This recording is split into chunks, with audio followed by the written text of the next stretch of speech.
Welcome to Glazer versus HATER. We have very different opinions on games, and today we're talking about Arc Raiders.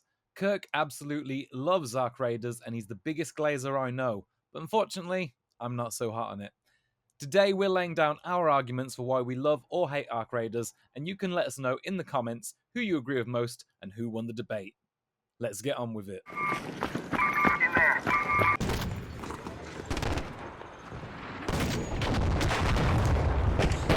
My name's Kirk McKeand and I'm an Arc Raiders Glazer.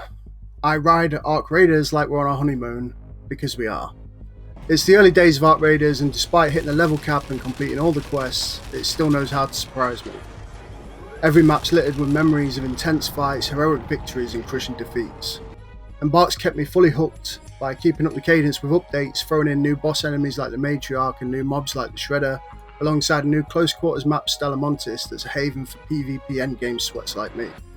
I think Arc Raiders is the one. It's the best multiplayer game in years. Hello, my name is Dave Breens, and I might be an Arc Raiders hater. Arc Raiders isn't a bad game, but for me, it feels underwhelming in every single way. Extraction shooters in general struggle to make the stakes feel high while also offering repeatable challenges, but here each excursion in the game has felt to me like a monumental waste of time, strung together by trash quests like loot free bins and collect 5 random unmarked items that you might come across maybe. As a result, it feels a little bit directionless and unsatisfying in a way I've never had in another PvP game. When I play PvP, I like that my skills can take me to the top even while using the same weapons as everyone else. But in Arc Raiders, my character's development is tied to looting 16 lots of rubber wire and random bits of trash that I would put in a bin in real life. And if a big robot turns up during an escape attempt, wave your rubbers goodbye. I do actually admire Arc Raiders for implementing friction, and when you take a step back, it's almost like a classic Monster Hunter game, made in the modern day, but without the exotic environments, interesting monsters, or varied implementations of action gameplay. Oh, and the overall freemium design of the game makes me feel sick in bold and new ways, so congratulations for that. There's a few things. Yeah, I'm ready off the for back it. of that. So you're saying your character development is tied into these quests. It's not. You just get some items for doing the quests. The quests are basically like, those little things like deal 1,000 damage with an SMG, you're doing Apex Legends or something, and I think you're putting too much emphasis on them.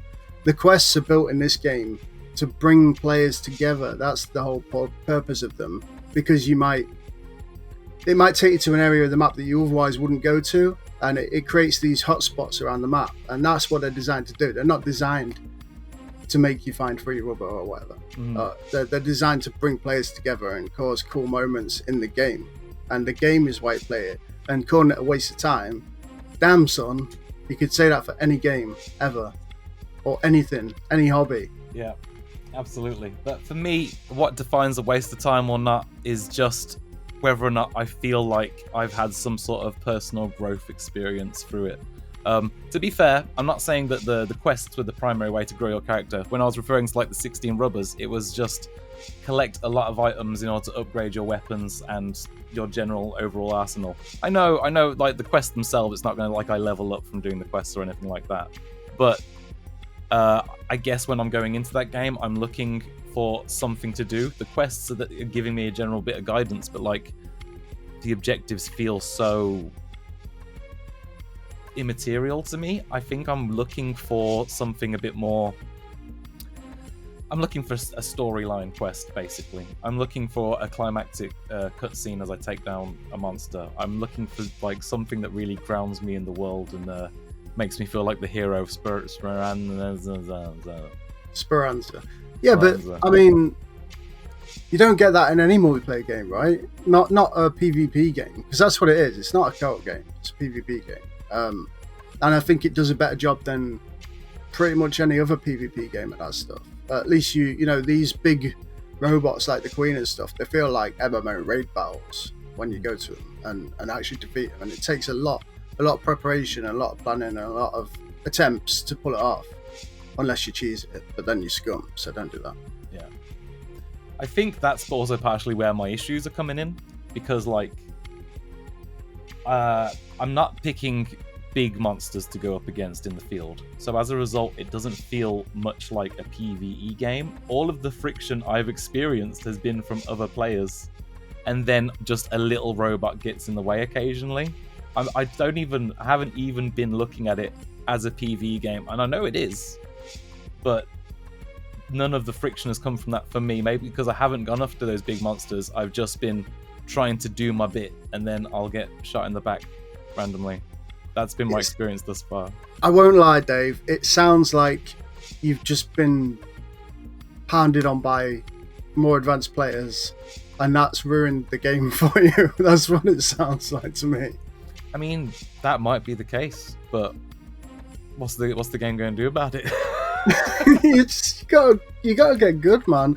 Like, I know that's a toxic thing to say, but honestly, like, I think I had an advantage, right? Because I played a couple of the playtests. I was in both, like, the server slam and playtest 2, tech test 2, and I've done preview events. So when it started, I was already in an advantage because I knew the game basically, and I was dicking on people, you know.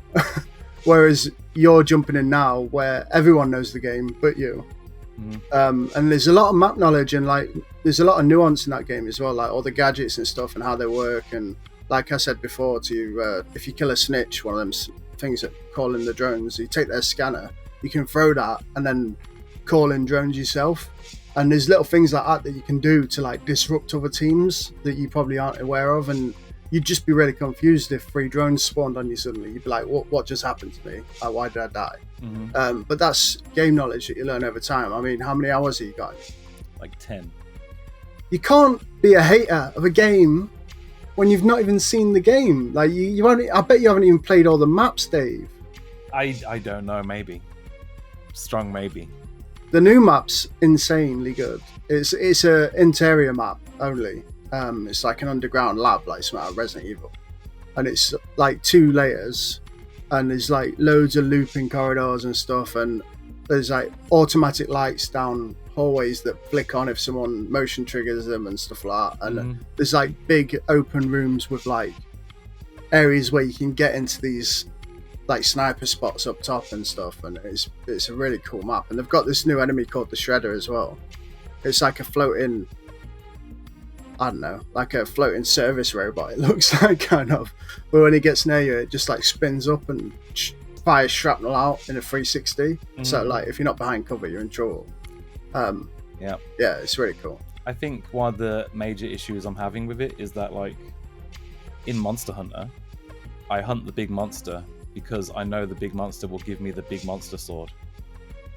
In Arc Raiders, I don't know why I'm there. If you hunt the big monster, they give you the big monster sword. It doesn't though, does it? It does. It gives you the arc You kill core. the queen, you get the queen parts, and you make the big guns. And that's where do you get the blueprints from the big guns? From the fucking thing the queen's guarding. This is It's so exactly esoteric. the same loop as You Monster Hunter. No, you see, that's why I made the comparison. It's the same loop, but it's so esoteric because Monster Hunter just gives you a fucking flowchart. It's like, this weapon leads to this weapon with these materials from this monster. And it in doesn't Arc Raiders, miss. it's Once like, you get the blueprint, good luck, bro. Here's your rubbers. That's Here's not your true. 16 rubbers. You get the blueprint, and the blueprint tells you what you need to craft it, or you get the crafting component, it tells you what it crafts. It tells you right there in the menus. I haven't had any of that experience yet, and I don't know when the game is supposed to. You've got to read, happen. Dave. And then if you read, But they haven't given me any blueprints. They haven't given me any like quests that say, "Hey, there's a blueprint here." Or... No, you find the blueprints, and You see, it's so queen- directionless. I'm supposed to just keep playing it until they come to me. No, Just because keep like I playing said, it, and eventually the good things will happen. I promise. if you want the queen blueprints, you go to the queen. Like it's there at a harvester. But then But the thing is, you're telling me this now in game. How am I supposed to know this?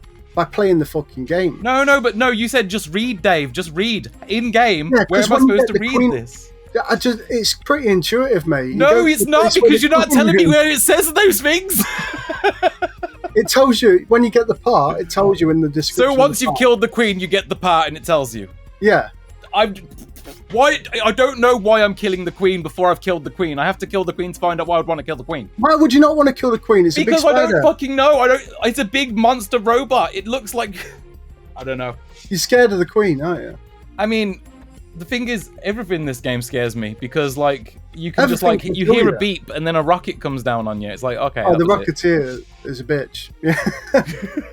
But there's ways to deal with it. Like, there's things that you can do as well that you wouldn't even think of. Like, you can there's a grappling hook, yeah, and you can literally use it to get on top of the Rocketeer and then put a mine on its head and jump off and just kill it in one.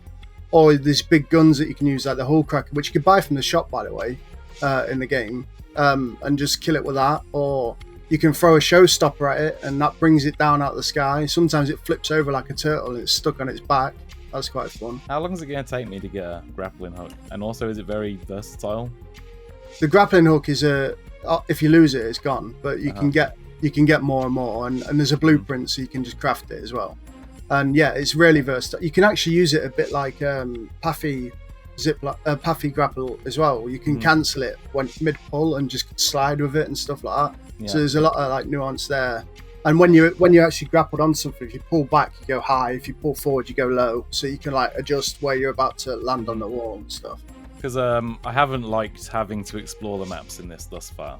The limited stamina and sprint and the size of the map just makes getting to places feel annoying. Yeah, I mean, obviously you can put points into your stamina, which mitigates that a bit. There's adrenaline shots I've been investing in because it's the only thing that really annoys me. Well, there's adrenaline shots as well. You can have infinite stamina. You just keep boshing them. They only cost like chemicals or something. It's really easy to make them. And then obviously, on top of that, I mean, on the flip side of that, sorry, it's like you complain about the stamina, but it's a really key part of the game as well, because when you run out of stamina, you're in fucking trouble if you're in a fight. Especially if you do what I did the other day. I saw a guy running away from a Rocketeer. This was really horrible of me, by the way. I'm sorry, whoever it was. And he was out of stamina. I could see it. He was going for a door, but there was a little ledge he had to climb. And because he was out of stamina, he climbed that ledge so slowly. And I just sprayed him up while he was slow climbing it. Oh, brutal. It was great. But yeah, people like me ruin the game. But also, sometimes I'm that guy getting done. And then sometimes I've had these cool moments with people where I've helped them. There was a guy yesterday, at the weekend, with Stellamontis. We'd had this fight with guys, and there's you get them augments that can like increase your carrying capacity and stuff. Well, they have like little perks on them, and there's one where if you stay still, your downed health regenerates up to 75%. So you can stay downed for as long as you want, basically. So we was in this fight, we beat like 3 teams, and one body was just gone. We were like, where the fuck did this guy go? And then like 20 minutes later, we're at the exit, and this guy comes crawling up to us. He's like, I've been crawling the whole game, man. Help. And then we revived him and let him in, and then we was like, was that the fucking guy? We realised afterwards. But moments like that are what make the game great, man. Like, there are some really cool like interactions with other players in it, and there's some really toxic ones too, but then these little gems stand out for me. Yeah, my only real player interaction to speak of, other than getting killed out of nowhere, is killing someone out of nowhere, and they begged us not to. That was it. Yeah, I mean, to be honest, you might have a better time of it now, because I know you were playing 2-player, right? We played 2 and 3. Okay, well, before, when you was doing a duo, it was matching you with 3 players most of the time, and now they've changed it, so it's mostly duos on duos. So that's a bit fairer, which is nice. I hate to say it, but like I did jump in with a team of 3 of my friends, and none of us particularly want to return. Yeah. I feel like you just negged them out of it, though. Probably. I mean, you're moaning all the way through possible. it. I can see it's possible. I'm not, I could have done. I don't know. Maybe it's because they're looking for me for direction because I'm the only one that's played it before, and I'm just there like, I don't know. I don't know. Yeah, but that part of the fun of this game is figuring it out. Just try and sell it to them like the Dark Souls. You don't moan that doesn't tell you anything. You just figure it out. I mean, to be fair. Yeah, a little bit. What, you moan? Oh no, I mean, let's say take down the 4 lords and follow the grace. Just kill the robots. Arc Raiders just doesn't do that. It's just like, here you are, you're in Speranza. You can go outside or you can stay in here. That's it. But you can stay there in Dark Souls. Oh yeah, you can go out of Firelink Shrine or you can stay here. Yeah. I'm not telling you which way to go. Just go. Yeah. Wherever At least I just knew I had to ring 2 bells, one up, one down.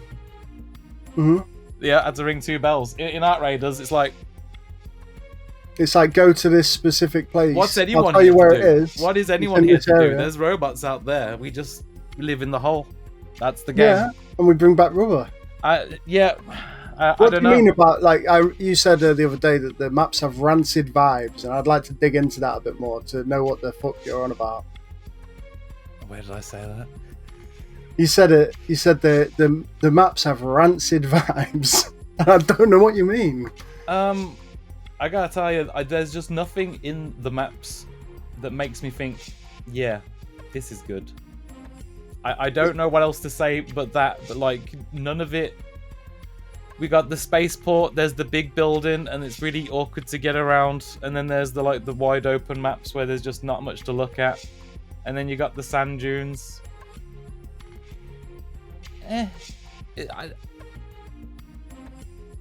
don't know what it wants from me. There's two other maps you haven't played as well. But like, I don't know, man. I don't know what you're saying, because like it's the movement and the gadgets and the way how all the maps are like got all these optional routes and stuff that wins the day for me. You know, they're so big that you'd hope there's optional routes.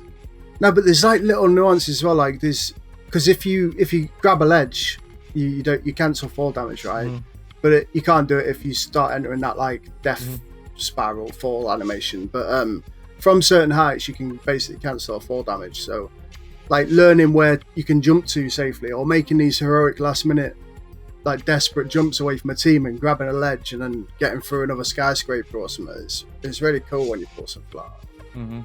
And you don't really get that in any other multiplayer game. Like running away is a part of it, you know. Sometimes you got to run and getting away from another team, and stealth is obviously a big thing as well. You can literally sit in a bush and watch as the team chasing you just walks past confused, and that's like the tension of that. It reminds me of like the first days of PUBG where, you know, where you was kind of scared to play it and you just sit behind a toilet door where you shotgun trained on the door until the zone came in. But then moments last throughout the whole time. That fear kind of doesn't go away because the robots keep you on your toes as well, and you've got to be mindful of everything all the time. I know what you mean, but yeah, maybe it's just a lack of game experience. Maybe it is just, it's just not. I don't feel like it's for me because I feel like I've been playing other games recently. I know, criminal, but this is a thing that I do. Are they Nintendo games? They weren't Nintendo games, no. One of them was Battlefield Red Seg. I'm telling you, I'm running away all the time. Yeah, that's fair. I've seen you playing that though. I'm not surprised you're running away. Yeah, that's damn right. It doesn't always go very well for me. Yeah, no, I'm getting blitzed, but I will say that like I don't. In Battlefield, you level up, and technically your guns level up, so you could make better loadouts for when there's like an occasional gun drop. It's all fine. But for the most part, I'm just in there with whatever I'm picking up on the ground, and I'm just making do. And I love that because at that point, any progress I make game to game, it's all me. Maybe I found a better gun. But maybe it's because I got better at looting or I got better at shooting. And I feel like a constant personal progression, even if I'm not collecting an item or whatever. And then the other game I've been playing recently is Metal Gear Solid Delta's multiplayer mode, Fox Hunt. Is that any good? It's really strange because the camo is so OP that on the map there's one mode where everyone has to finish with a frog. There's like less frogs than there are players. At the end of the round, the players without a frog, they die. If a player's already picked up a frog, you can kill them for it. Look, you know, and it will mark it on the map. Like there's a frog in this general location. There must be a player there with one. And me and a friend were there on headset. Like there is a frog here. It says on the map. I can't see anything. We were there for 30 seconds, and the whole time, finally, I'm like, mate, come over here. Look at this. There's a bloke lying there. There's a bloke lying there right in front of us. He's been there the entire goddamn time. He's got the grass camo on in the tall grass. He looks like he's invisible. We've been walking past him, and I'm like 3, 2, 1, gunning him down. I couldn't believe he did that to us, but I do understand what you mean. Like those tense stealth moments where people don't know, hiding in a bush style, and in the dark as well, like on the night maps. Oh yeah. But I don't know. I personally haven't had those moments in Arc Raiders, and I feel like I would have to really work to get them. Whereas I've had those moments quite quickly in other games. Yeah, I mean, yeah, because Arc Raiders is quite front loaded with friction, and yeah, but that's part of it, right? Because it's like, you know, there's the Call of Duty thing of instant gratification. You just jump in, you get kills. It's fun. Dopamine hits your brain. In this, it's more like the calm than the storm, and those stormy moments, because they're infrequent and because they stand out, they stick in your head more. And I think that's what's cool about it. And like I said in my intro, it's like you create these moments, these like memory pockets around the map, and every time you go there, you're like, oh, do you remember this fight, or do you remember when that happened here? And it. I don't remember. I mean, Apex had a bit of that. There's a bit of that in Apex. A bit of it in Hunt Showdown as well. I could say I remember some of my fights in that. But like a lot of games don't have that kind of source where it's actually creates a memory. I couldn't tell you about a time when I killed some guys in Call of Duty. Like, who gives a shit? That's what you do in Call of Duty. Like, that's what happens. Yep. So I don't know. It's got something special about it, but you do have to put into it to get out, I think. Yeah, absolutely. And to be fair, I do think extraction shooters are really, really interesting, like as a concept, but in practice is not one I've gotten into yet. I think you should try it more, man. But like, I think the closest I got is Helldivers 2, and it's not really an extraction shooter. You played Hunt Showdown, right? That's kind of an extraction shooter. Yeah. But I didn't play as much as, you know. I wouldn't say I'm an authority on it. Right. Yeah. I mean, it's an extraction shooter without the loot, basically, isn't it? You get the bounty and then you get out. That's the thing. Yeah. No, I definitely. Again, for me, that felt like a very clear direction for me to take when I did play that game. I was like, because I knew I could. I remember cheesing one boss in a house where I was in a doorway and he just couldn't get to the doorway, but he could get up to it. That's the way to do it. Yeah. Or running with melee weapons. All right, so I think I settled it. I'm not a big Arc Raiders fan. You're the biggest Arc Raiders Glazer I know. But who do you think won? I want you to let us know in the comments. Kirk, who do you think won? I won. You conceded to me. You like, maybe I haven't played it enough. I never conceded. I gave no ground. Zilch. You didn't have to. I was just like, he's wrong. What, in your head? Yeah. That's not when you're doing a debate? in my head, I was just like, you don't know. That's not worth replying to. I shall not dignify that with a response. Right then, let us know in the comments who you think won, and if you are an Arc Raiders hater or Glazer. Thank you very much for watching.